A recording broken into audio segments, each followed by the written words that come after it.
28 जानेवारी 2026 अजित पवारांचा विमान अपघातात मृत्यू झाला। अजित पवारांच्या मृत्यूनंतर आता रोहित पवारांनी एक पत्रकार परिषद घेतली आणि अनेक प्रश्न उपस्थित केलेत। हा घातपात होता की अपघात होता, त्याचबरोबर या अपघातावर प्रश्न उपस्थित करणारे एक पत्रकार परिषद त्यांनी घेतली आणि अनेक प्रश्न उपस्थित केले। सगळ्यात महत्त्वाचं म्हणजे VSR जी कंपनी आहे, ज्या कंपनीच्या विमानामध्ये अजित पवार बसलेले होते, त्या कंपनीवरच रोहित पवारांनी अनेक प्रश्न उपस्थित केलेले आहेत।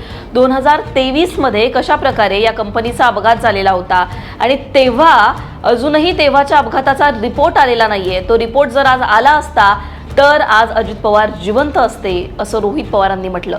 2023 ला नेमकं काय घडलं होतं ज्याचा रिपोर्ट अजूनही आला नाहीये?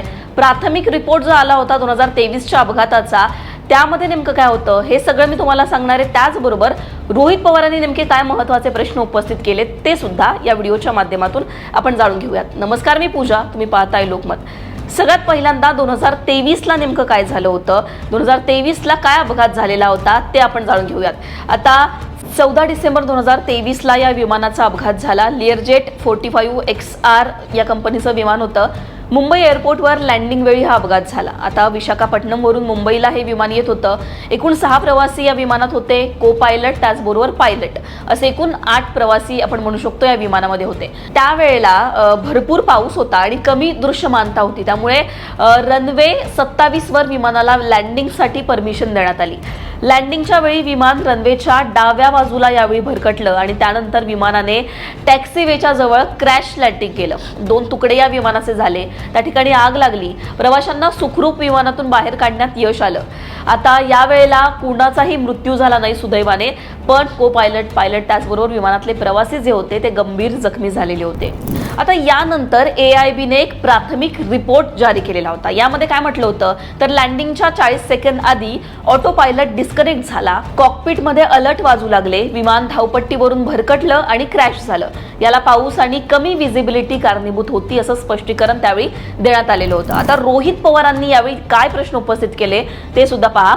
2023च्या अपघाताचा फायनल रिपोर्ट का आला नाही? त्याचबरोबर इतका मोठा अपघात होऊन 2 वर्ष झाले, आपल्या यंत्रणांनी अहवाल का दिला नाही असा महत्त्वाचा प्रश्न त्यांनी उपस्थित केला।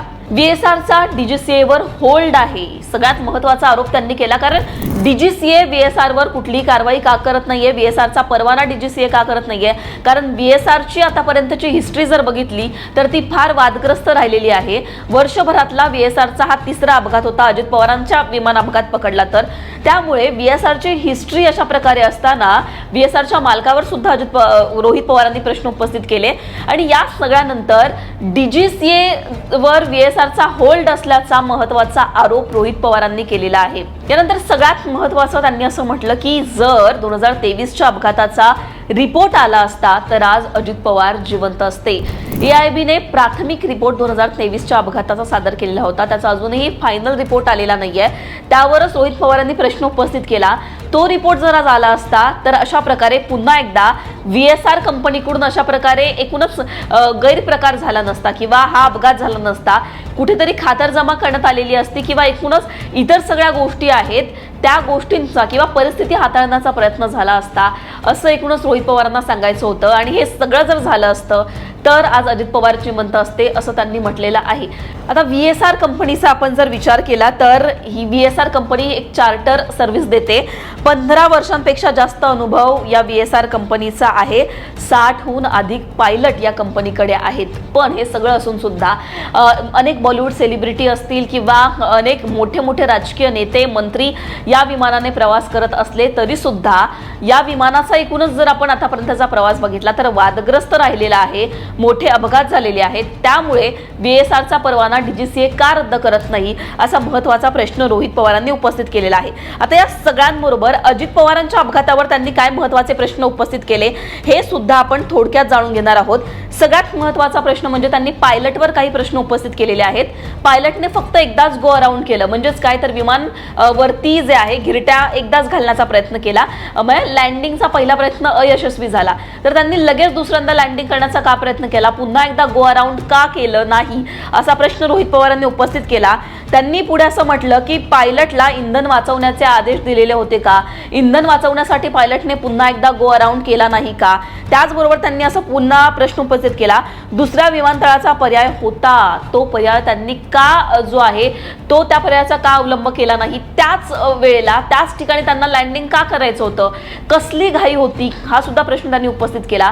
पायलटला हे जे विमान होतं, जे अजित पवारां ज्या विमानातून प्रवास करत होते ते विमान नंतर पटण्याला न्यायचं होतं, दुसऱ्या ठिकाणी नाही घेऊन जायचं होतं, त्यामुळे ही घाई करण्यात आली का लँडिंगची, असा सुद्धा प्रश्न जो आहे तो उपस्थित करण्यात आलेला आहे. आणखीन काही प्रश्न रोहित पवारांनी उपस्थित केलेले आहेत. फ्युएलवरून हे प्रश्न उपस्थित केलेले आहेत. बघा, खर्च वाचावा म्हणून VSR बऱ्याचदा विमानासोबत अतिरिक्त फ्युएल टँक जे आहे ते नेतं अशी खात्रीलायक माहिती मला मिळालेली आहे असं त्यांनी म्हटलेलं आहे.